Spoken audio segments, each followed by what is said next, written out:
Okay, this is just a quick video for Walt to show him his GPM in operation before I mail it. This is my MSI.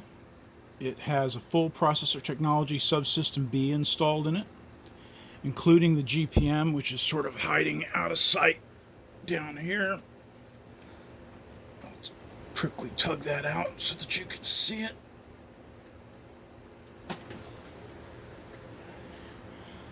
Okay, and you can see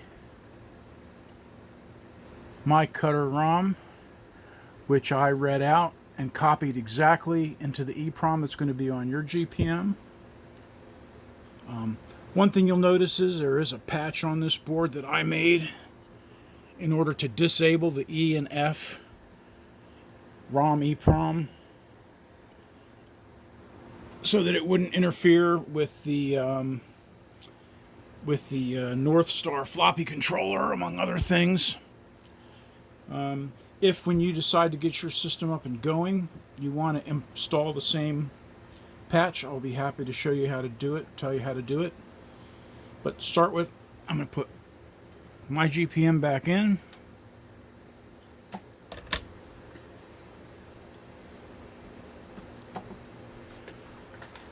And just for a moment, I'm going to move the camera back so that you can see me put the lid on it.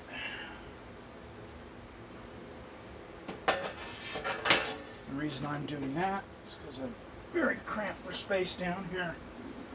And I'm going to be sticking the screen on top.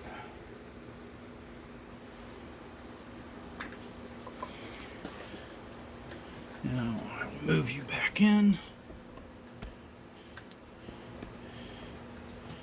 And I guess, to start with, we'll turn it on. You may have heard the Digitalker talk there briefly. You see the uninitialized screen on the VDM.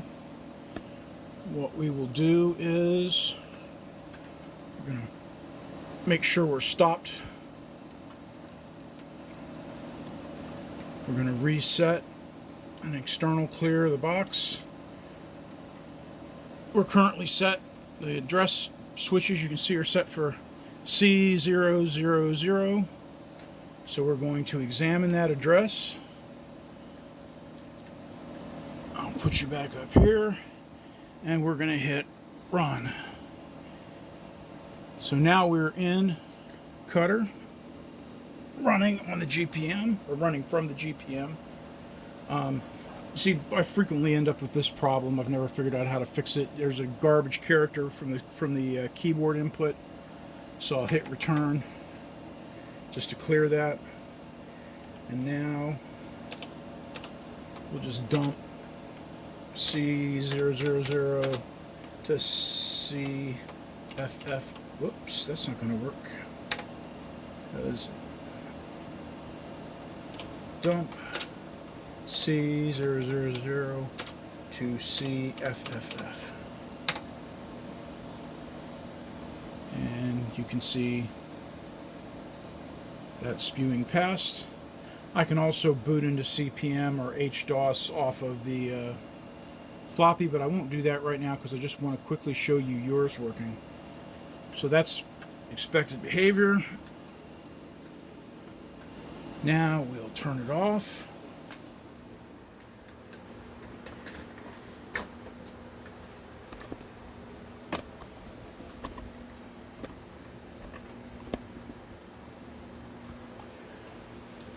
Move the monitor out of the way. Take the lid off.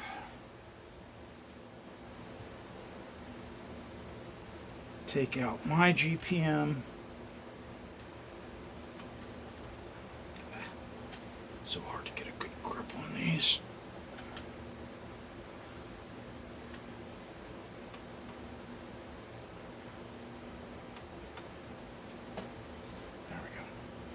So there's my GPM coming out.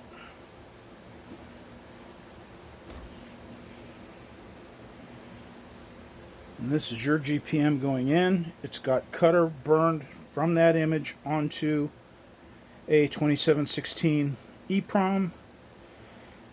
The board has been modified to support 2716 in this position.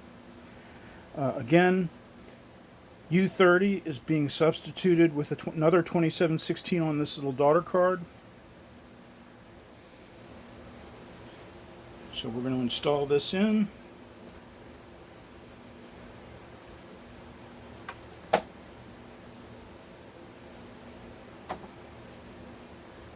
Put the lid back on.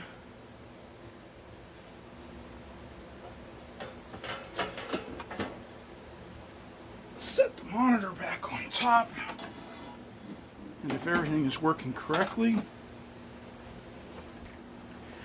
we should get exactly the same behavior as we got with my GPM.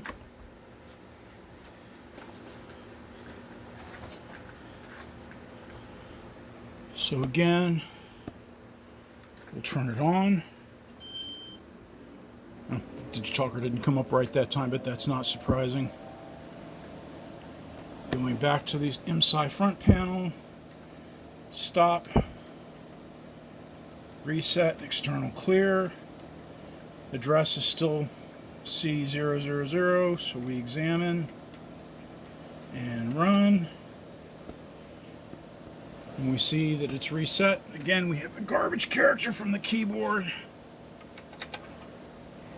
But other than that, we do a dump. C000, CFFF, and you can see that we're getting exactly the same behavior with your GPM as with my GPM, and but your GPM is not modified to disable E and F, so it would interfere with the behavior of the floppy. That's why I didn't even bother to demonstrate booting into CPM with this.